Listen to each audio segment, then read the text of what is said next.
From the John C. Hench Production Arts Studios in Peoria, Illinois, VideoMax Limited presents Midstate Magazine with your hosts, Kayla Neitz and Kyle Peck.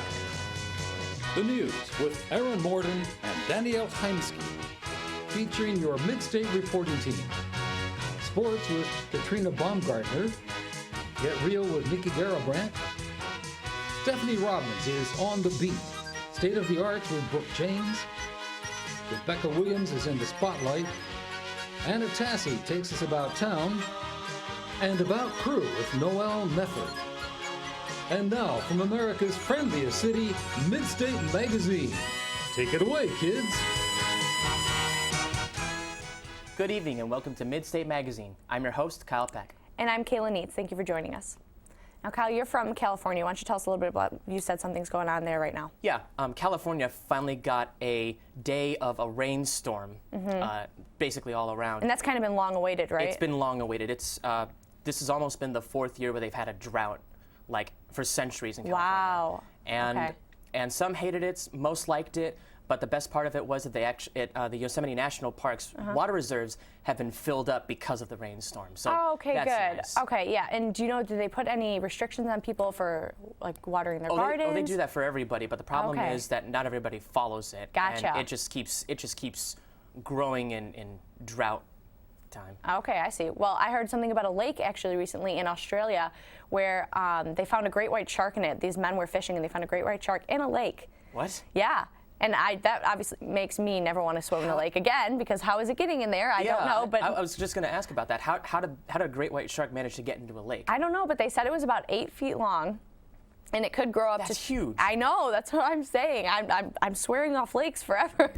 Let's stick to swimming pools. No.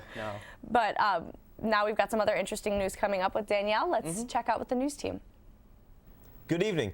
Welcome to Midstate Magazine. I'm Aaron Morden. And I'm Danielle Heimski. Let's take a look at the news. As consumers shop for toys for the little ones this holiday season, consumer advocates are warning parents, caregivers, and family members to be mindful of toys that could pose hazards to small children. The U.S. Public Interest Research Group released its 29th annual Trouble in Toyland report. It reveals that despite a ban on small parts in toys for children under the age of 3, toys for that age group are still available in stores and online that contain parts that are too small and pose choking hazards. A congressional aide who called out the first daughters is resigning. Elizabeth Lawton, a communications staffer for a Republican representative from Tennessee, took to Facebook to chastise Sasha and Malia Obama. She said the girls were dressed for a spot at a bar and told them to show more class and respect. Her criticism stemmed from their appearances at last week's annual turkey pardon. Lawton took exception to their attire and facial expressions. She later apologized via Facebook and now says she sees more clearly just how hurtful words were. More than half of infants in the U.S. are sleeping in unsafe conditions in their cribs, according to a new study from the Center for Disease Control. 54% of babies are being put to bed in cribs containing blankets, pillows, and other loose bedding, which the CDC says greatly increases their risk of sudden infant death syndrome. The number is down from a high of 86% in 1993, but the CDC said there is still a long way to go. Researchers say babies should sleep on a firm, tight-fitting mattress with no pillows, blankets, or quilts. Local shelters and animal lovers are uniting to bring harsher penalties to animal abusers. Regina Robards, 43, is facing 2 misdemeanor charges for her role in the death of 2 dogs in Pekin.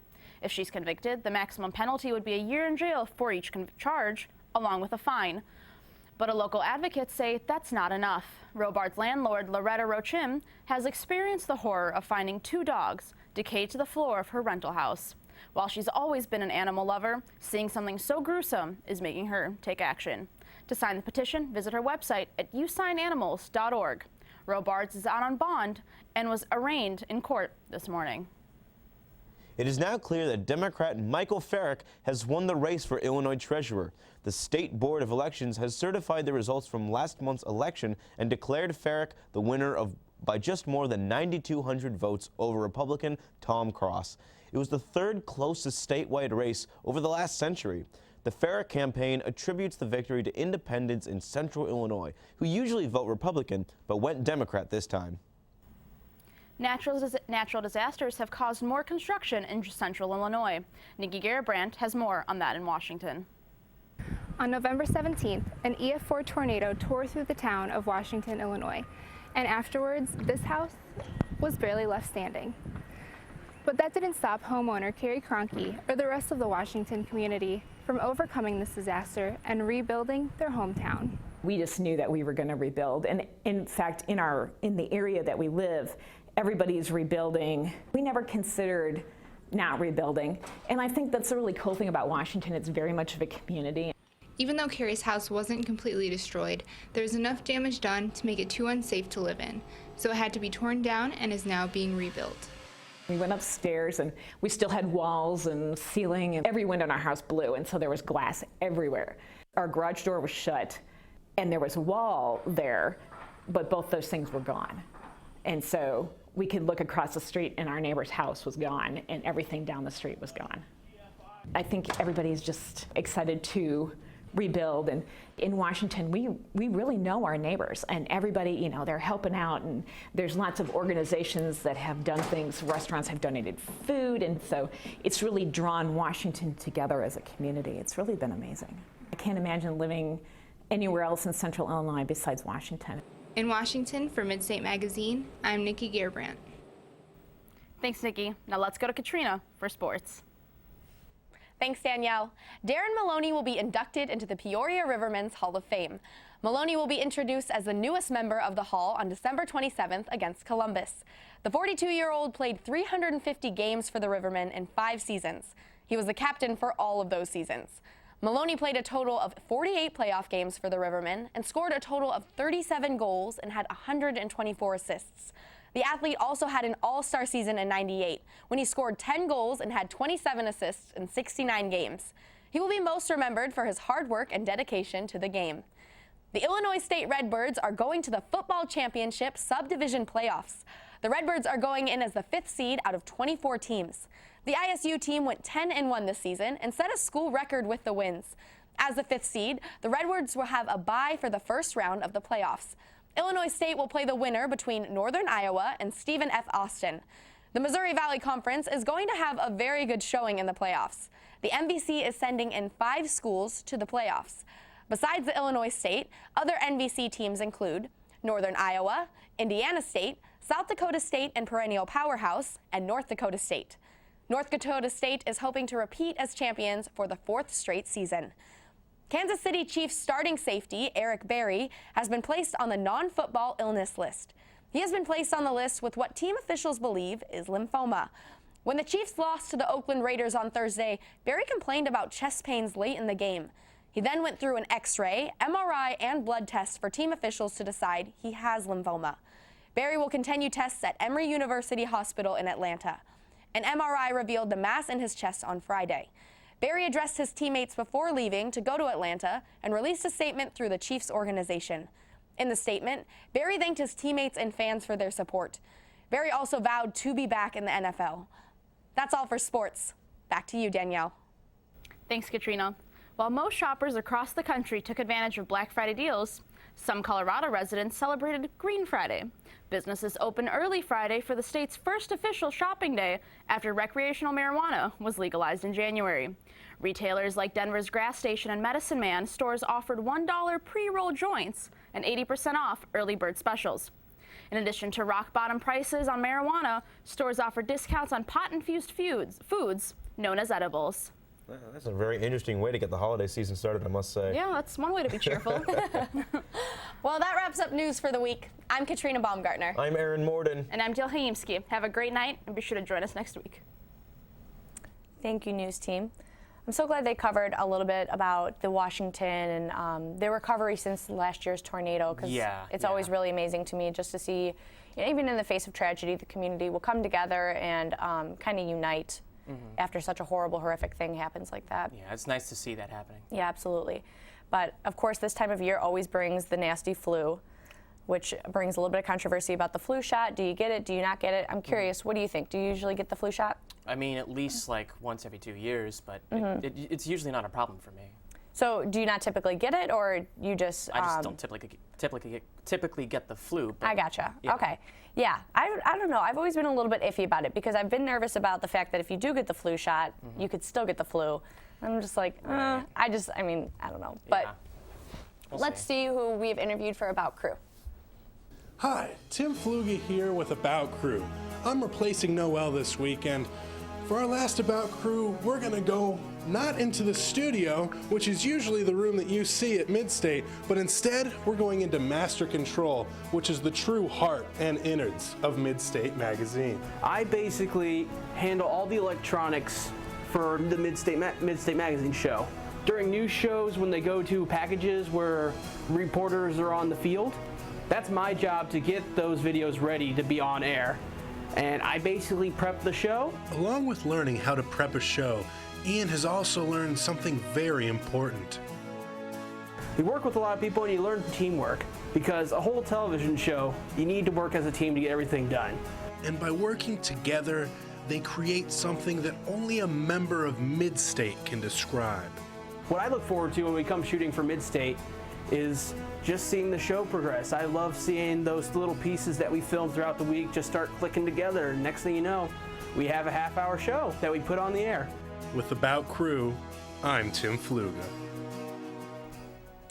Thank you, Tim. I love when we get some recognition from behind the scenes. Yeah, absolutely. Speaking of About Crew, 3 of our own members of Midstate Magazine are going to be in a play you were talking about. Yeah, it's a collection of play called New Faces, and basically it's 10-minute directing scenes that are created by the directing class.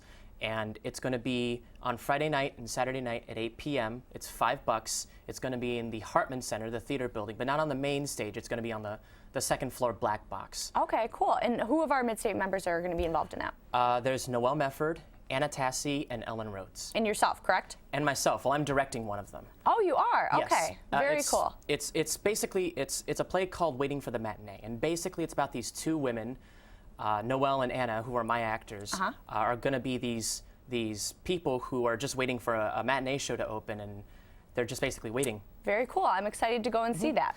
Now let's check in with Rebecca on In the Spotlight. I'm Rebecca Williams, and this is In the Spotlight. 2009 Britain's Got Talent contestant and now superstar Susan Boyle has her first boyfriend. At the prime age of 53, this singer has a man in her life. Her new man is an American doctor she met while on a promotional tour in the U.S. and Florida. Boyle claims he is the perfect gentleman. The two went on a romantic lunch the next day after her show and had such a lovely time, they decided to put a label on it. I guess good things do come to those who wait. Calling all Star Wars fans, good news for you. The new trailer for Star Wars: The Force Awakens has been released and everyone has been buzzing about it. This is the first installment in the new trilogy, but features some original stars including Harrison Ford, Carrie Fisher, Mark Hamill, and more. Celebrity self-proclaimed Star Wars nerds tweeted up a storm when the trailer came out, including Pitch Perfect star Anna Kendrick, who said, "Star Wars, language and emojis fail to express what's in my heart at this moment." Needless to say, lots of people are excited. The movie is set to come out December 18th of 2015. Country superstar Hunter Hayes was featured in this year's CMA Country Christmas special on ABC. This talented heartthrob not only performed Merry Christmas Baby, but also surprised a well-deserving fan. Through the Make-A-Wish Foundation and Macy's Believe campaign, one of Hunter's lucky fans, Courtney, got to spend time with the musician, singing his songs together, and even getting to sit front and center for his performance on the Christmas show. It was a heartwarming and memorable Christmas for her, I'm sure. For In the Spotlight, I am Rebecca Williams. Thank you, Rebecca. Speaking of people in the spotlight and in the limelight, why don't you tell us a little bit something about what happened to Ariana Grande at the Victoria's Secret fashion show? Well, she was at the she was a guest artist at the Victoria's Secret fashion show, and one of the models, Angel's Wings, almost smacked her in the face. Wow. And she was lucky enough to dodge it and actually avoid that happening. She did? Yeah, she avoided it before possibly falling off stage.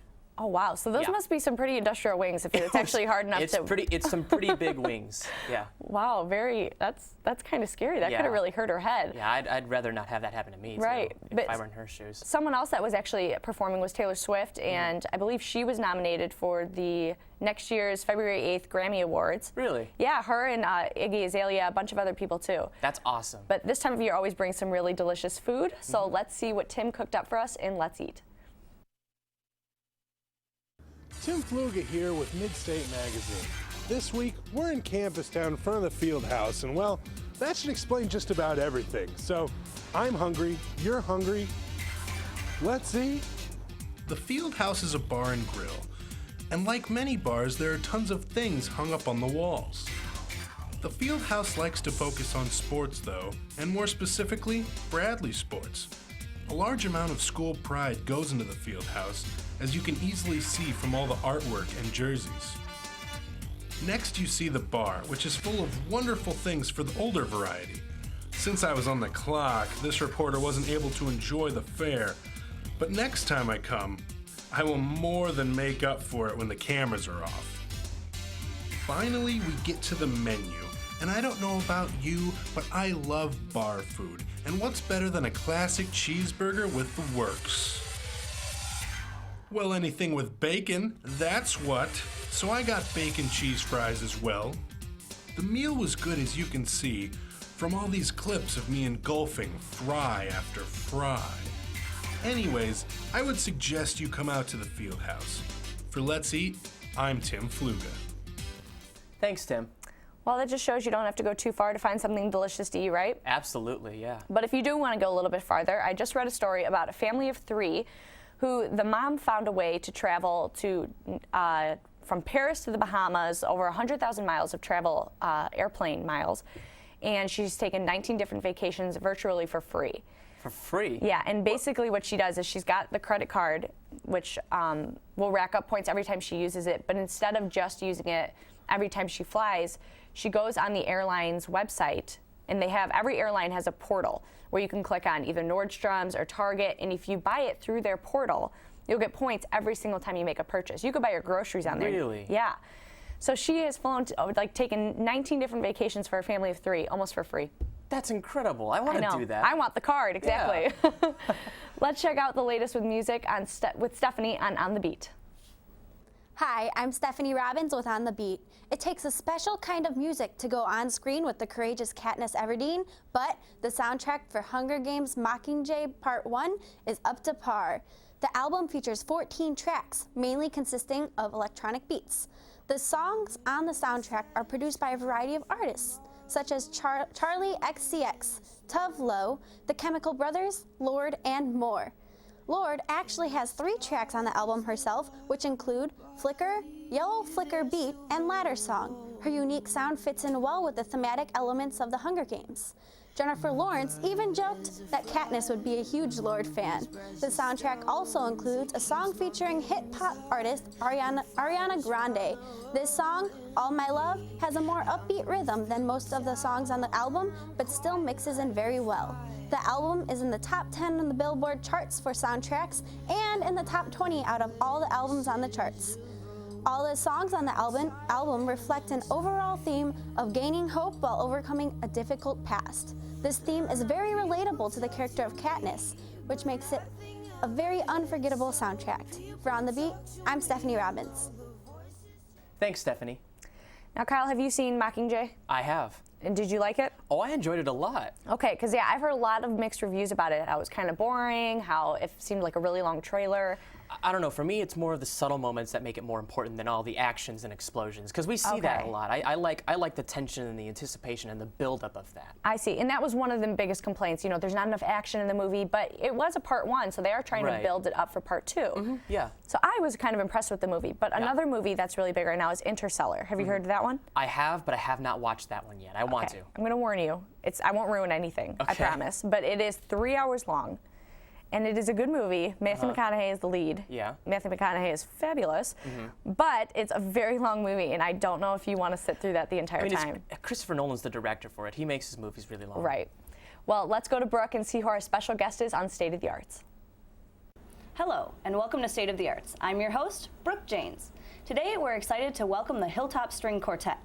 This group of Bradley University students performs in weddings and other functions in the Peoria area. Most recently, the quartet performed Schubert's Death and the Maiden at Dingledine Music Center on the 6th. Here to represent the group is Julie Herring. Welcome to the show. Oh, thank you. So how did you guys get together? Well, we actually signed up for a class. It's just called Chamber Ensemble. And our teacher, Marcia Henry, now she's the violin professor here, she just arranges the group, so she put us four together. And so it's been our first semester together. Okay. Has it been working? It's been working pretty great. That's good to We're hear. great together. And what kind of performances do you do? Well, we do the annual string chamber music concert each semester, so I guess it's semi-annual. And we also perform at weddings in the Peoria area, and recently we did a dinner where we played during the dinner for an Easter Seals tribute dinner. Nice. That recognized a Bradley board member, actually. So that was fun. We got to take a nice picture with President Glasser. There you go. Those are always Those are fun. great. I still have yet to get mine, but someday. Someday. But yeah, so just different events around the area. Perfect. And what are you going to play for us tonight? Today we're going to play two holiday tunes Okay. that we have done on the concert. Still, Still, Still, and We Need a Little Christmas. Okay. Okay. Wonderful. Well, if you wouldn't mind giving us a little taste, you can just pull your mic off there.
you so much for playing for us. That was beautiful.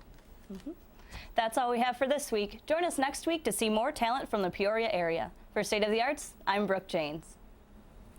Thank you, Brooke. I've always been especially impressed with violin players because, I mean, you put your hands on a piano key and it still sounds pretty. Right. You strum a guitar and it still sounds pretty, right? You start doing the violin, you don't know how to do it. It sounds like a dying animal. It's like really bad. You have to really be talented to make that thing sing. Oh yeah. But that was really melodic. Yeah, that was beautiful. But you know, this time of year, there's always lots of things to do, lots of festivities. Do you have anything? Have you heard of anything cool going on? Well, there's a bunch of interactive winter light events going on. A couple of Christmas plays, like Christmas Carol at the Goodman Theater. Okay. There's a couple of gingerbread house competitions.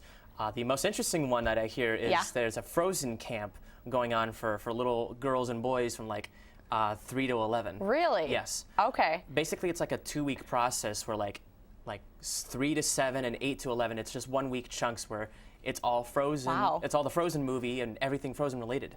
Taking the, you know, being a fan to a whole new level. Now you get to be at a club for it. Pretty much, yes. Wow, that's very cool. I actually always do gingerbread contests with my family or my friends, and it can get pretty obnoxious. Like, I'm sure. People are throwing things at the other gingerbread house. It gets very competitive. Do you ever do anything like that? I have done stuff like that, but not to that extent where it gets very violent. Yeah, you don't want it to get to that extent. It's just not fun, you know.